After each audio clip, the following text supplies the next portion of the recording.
स्त्री धर्मनीती या ग्रंथाच्या लेखिका कोण होत?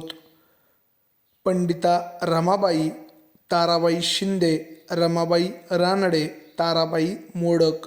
आणि याचं बरोबर उत्तर असणार आहे स्त्री धर्मनीती या ग्रंथाच्या लेखिका पंडिता रमाबाई आहेत.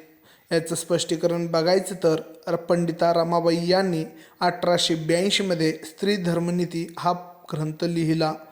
हा त्यांचा पहिला छापील ग्रंथ मानला जातो. स्त्रियांना स्वतःच्या हक्काची जाणीव व्हावी आणि त्यांचे आचरण कसे असावे याबद्दल त्यांनी यात मार्गदर्शन केले आहे.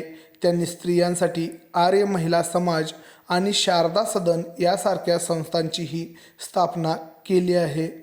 ताराबाई शिंदे यांनी 1882मध्येच स्त्री पुरुष तुलना हा प्रसिद्ध ग्रंथ लिहिला, जो भारतातील स्त्रीवादी चळवळीचा महत्त्वाचा टप्पा मानला जातो.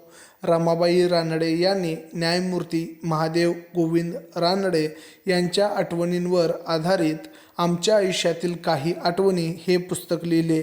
त्यांनी सेवा सदन संस्थेची स्थापना केली. ताराबाई मोडक यांना बालशिक्षणाची माता मानले जाते. त्यांनी अनुताई वाघ यांच्यासोबत मिळून बालशिक्षणात मोठे कार्य केले. TET परीक्षेसाठी समाजसुधारक हा विषय खूप महत्त्वाचा आहे.